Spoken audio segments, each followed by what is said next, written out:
بسم اللہ الرحمن الرحیم نحمدہ ونصلی علی رسولہ الکریم اما بعد۔ حدیث کا عنوان ہے حضرت عمر فاروق رضی اللہ تعالیٰ عنہ کی دین و ملت کی غم گساری۔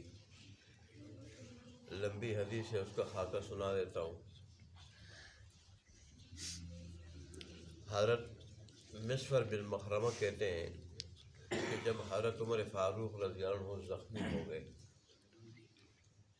ابو لولو نے خنجر مارا فجر کی نماز میں اور زخمی ہو گئے، تو آپ بظاہر جب زیادہ بے چینی بے قراری کا مظاہرہ کرنے لگے اور کراہنے لگے، تو حضرت عباس رضی اللہ عنہ نے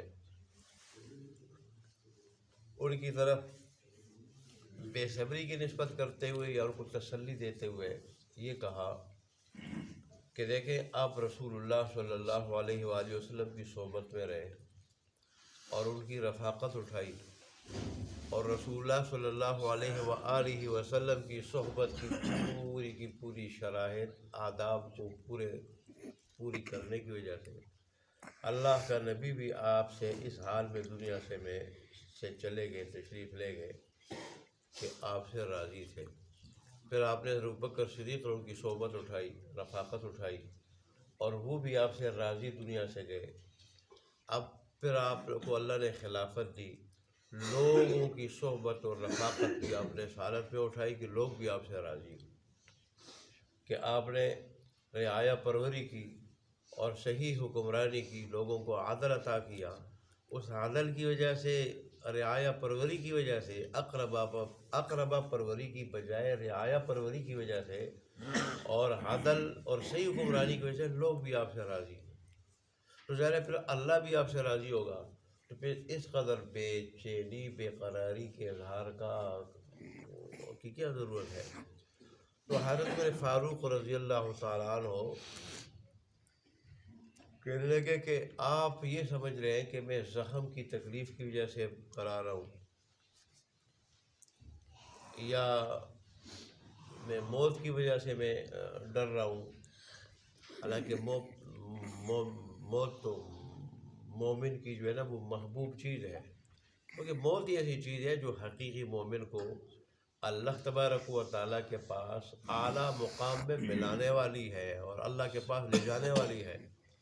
اللہ تبارک و تعالیٰ کی طرف سے اس کے لیے مقرر کی ہوئی نعمتوں تک اور راحتوں تک پہنچانے والی ہے، وہ بات نہیں ہے۔ میں دراصل اس لیے کرا رہا ہوں، بے چین ہوں، بے قرار ہوں کہ مجھے میرے بعد امت کے لیے جو خطرات ہیں اور جو فتنے کھڑے ہوں گے، جو اختلافات رونما ہوں گے، جو آپس کے جھگڑے ہوں گے، جن کا دروازہ میں نے زبردستی بند کیا ہوا تھا، جن فتنوں کا دروازہ میں نے زبردستی بند کیا تھا، وہ فتنے رونما ہوں گے، کھڑے ہوں گے، اور اس سے مسلمانوں کے درمیان کیا ہوگا؟ فساد ہوگا، اختلاف ہوگا، لڑائی جھگڑے ہوں گے۔ مجھے اس چیز کی فکر ہے، اس کی وجہ سے رو رہا ہوں، بے چین ہوں، بے قرار ہوں۔ اور دوسرا ظاہر ہے آخرت کی گریف کی بھی تو فکر ہے کہ ٹھیک ہے، اللہ نے مجھے بڑی نعمتوں سے نوازا تھا، اللہ تبارک و تعالیٰ نے کہ میرے اوپر بڑے احسانات ہیں، اور اللہ تبارک و تعالیٰ نے مجھے اپنی خاص نعمتوں سے نوازا تھا، لیکن ظاہر ہے میں بھی تو انسان ہوں، مجھ سے اس کے حقوق کی ادائی میں کوتاہی ہوئی ہوگی۔ تو اگر وہ اپنے قانون عدل سے کام لیتے ہوئے میری گرفت کر لے تو پھر میں کیا کروں گا؟ مجھے کون چھوڑائے گا؟ اس کی بھی تو فکر ہے، اور ساتھ امت کے ان آنے والے خطرات امت کو جو درپیش ہوں گے اس کی بھی مجھے فکر ہے۔ تو اس لیے میں یہ جو میری بے چینی ہے، بے قراری ہے، اس کی وجہ یہی ہے۔ انہوں نے اس کا یہ جواب دے دیا، اور حضرت عمر فاروق رضی اللہ تعالیٰ عنہ یہ جو قاتلانہ حملہ کیا تھا، یہ کیوں اس کا سبب کیا بنا تھا؟ یہ فیروز اس کا نام تھا، ابو لولو اس کی کنیت تھی، اور فارسی تھا یہ، تو ایران کا رہنے والا تھا، یا مدینے میں رہتا تھا۔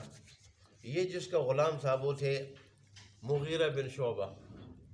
تو ایک مرتبہ انہوں نے اس کے اوپر کوئی ٹیکس عائد کیا، جیسے اس والوں غلام سے لیتے تھے. تو یہ حضرت عمر فاروق ان کے پاس آیا اور اس نے کہا کہ میرا جو آقا ہے مغیرہ بن شعبہ اس نے میرے اوپر ٹیکس بہت زیادہ عائد کیا ہے، تو آپ ذرا سے کہہ دیں کہ کم کر دیں. انہوں نے جب ابو لولو کی آمدن کی مقدار کو دیکھا اور اس کی کمانے کی صلاحیت کو دیکھا اور پھر ٹیکس کی مقدار کو دیکھا تو انہوں نے کہا کہ بھئی آپ کا جو ٹیکس ہے وہ آپ کا جو ٹیکس ہے یہ زیادہ نہیں ہے، یہ مناسب ہے. بس اس پہ یہ دل میں ناراض ہوا، بعض لوگ ہوتے ہیں اس قسم کے، دل میں ناراض ہوا اور پھر دوسرے دن آ کے یہ مسجد نبوی میں کونے میں چھپ گیا اندھیرے میں. اور جس وقت حضرت عمر فاروق تشریف لے آئے اور وہ نماز کے لیے آگے بڑھے تو اس نے کیا کیا، یکدم حملہ کر کے 6 وار کیے اس کے اوپر.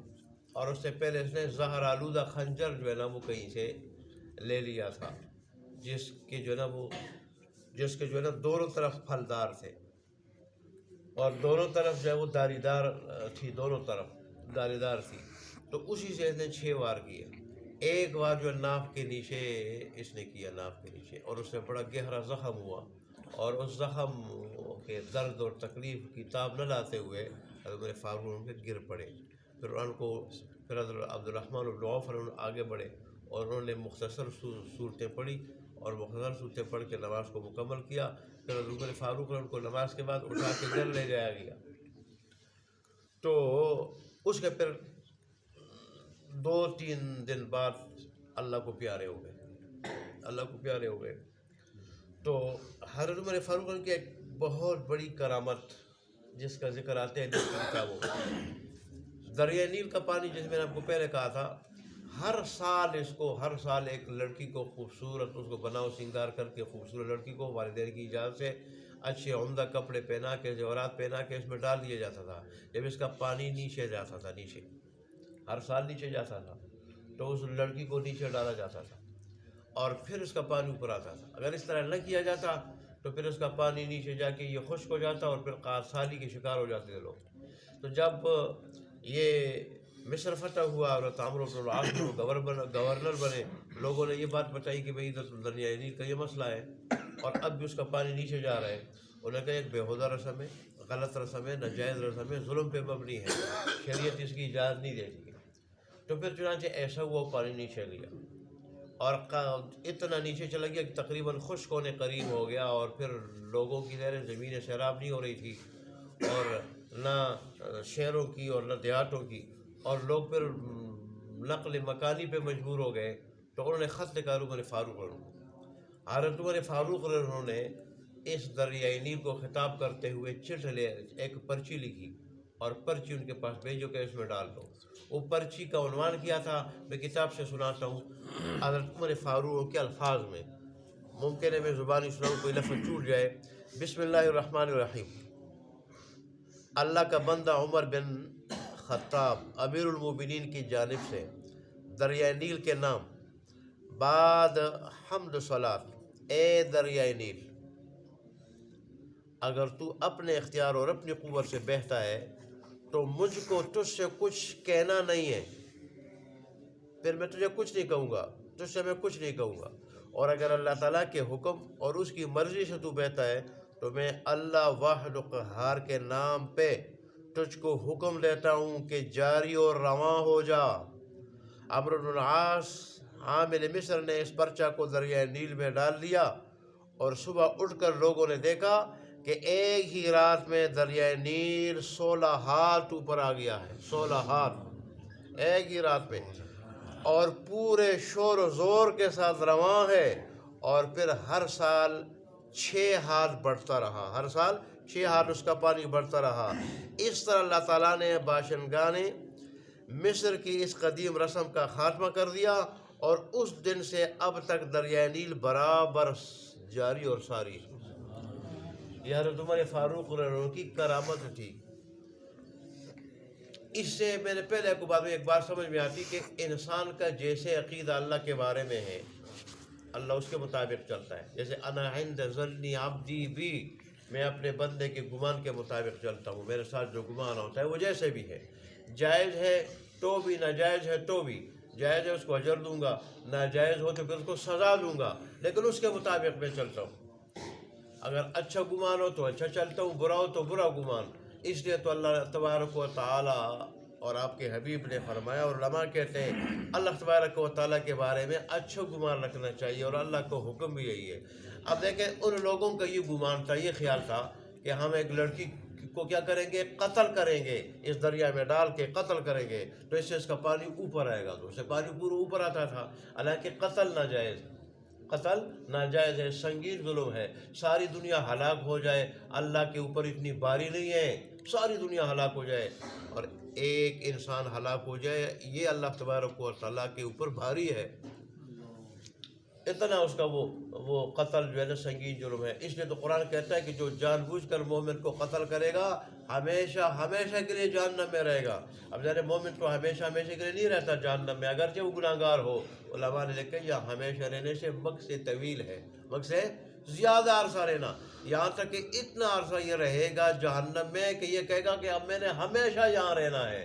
قتل ناحق جو اتنا جرم ہے، لیکن اس سے وہ ان کی کیا تھی، امید تھی اور ان کا خیال تھا کہ پانی اوپر آتا ہے تو پانی اوپر آ جاتا تھا۔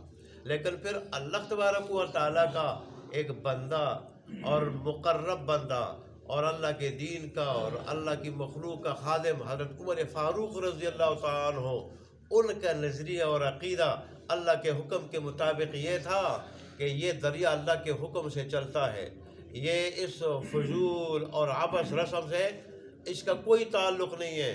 انہوں نے جو ہے نا وہ اس عقیدے کے ساتھ جب اس میں پرچہ ڈالا تو پانی اوپر آیا، پانی اوپر آیا۔